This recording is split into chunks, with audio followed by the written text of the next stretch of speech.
खबर बहुत बड़ी है और बहुत जल्दी से आपको बता देना चाहता हूं। तुर्की बीच में कूद गया है। अल्लाह तुर्की को कामयाबी दे। इस मामले में मैं तुर्की के लिए दुआ करता हूं। तुर्की के विदेश मंत्री, जी हां, बड़े मीडिया प्लेटफॉर्म को एक पता चला है और हमने ये खबर घसीट ली इधर, फौरन हमारे सूत्रों को ही पता चल गया। तो मामला ये है कि तुर्की के विदेश मंत्री बहुत मेहनत कर रहे हैं, यहां तक कि जंग बंदी की बात शुरू हो चुकी है। तुर्की के विदेश मंत्री अमेरिका और ईरान के ऑफिशियल से बात कर रहे हैं। तुर्की के ही विदेश मंत्री यूरोपीय यूनियन और यूरोप के दूसरे देशों से बात कर रहे हैं और इस जंग को बंद करवाने के लिए कोशिश कर रहे हैं। बीच में इजिप्ट भी है, इजिप्ट भी बीच में है, ठीक है। तो ये बातचीत छोटी नहीं है, बड़े लेवल पर हो रही है, कई बड़े देश इसमें शामिल हैं। अब जो चैलेंज है वो ये कि डोनाल्ड ट्रंप को अपनी इज्जत मतलब प्यारी है कि भैया ऐसा ना हो कि इस बातचीत, ये जो बातचीत करवाई जा रही है, इसमें हमें झुकना पड़ जाए। और 1 इंच भी अगर अमेरिका झुका तो पूरी दुनिया अमेरिका पर हंसेगी, ऐसा मानना है डोनाल्ड ट्रंप का।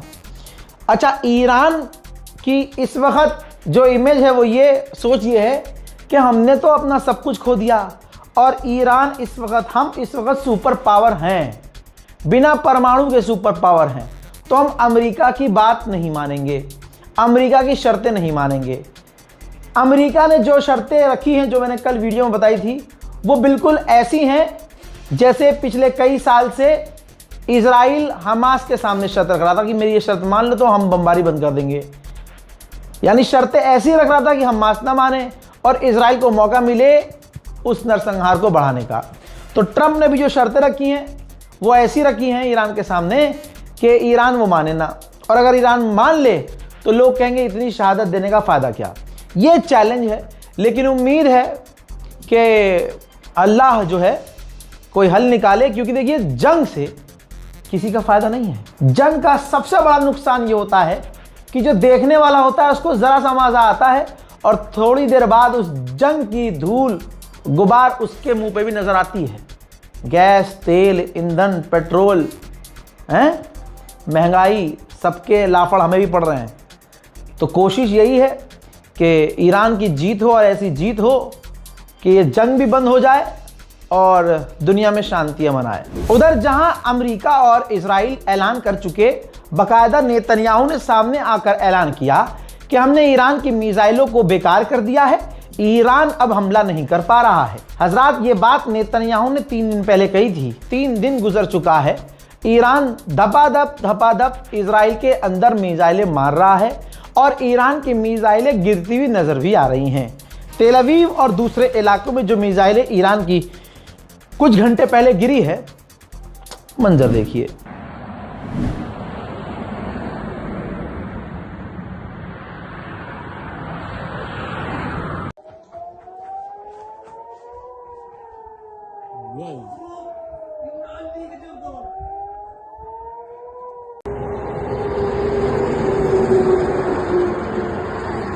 הכל פה עכשיו.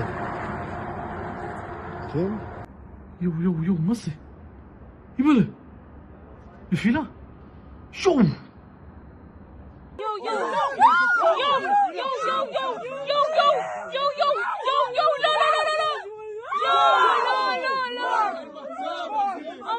Oh my god.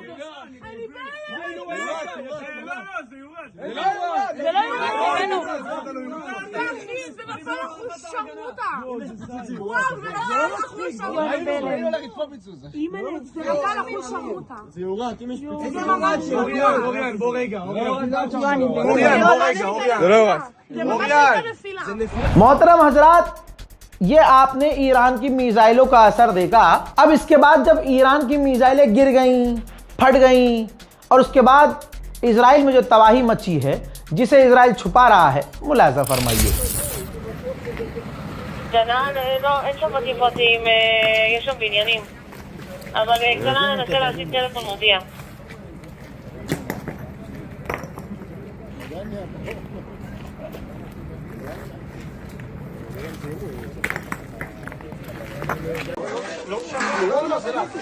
זה הפצצה נפלה פה. לא נשאר לה כלום.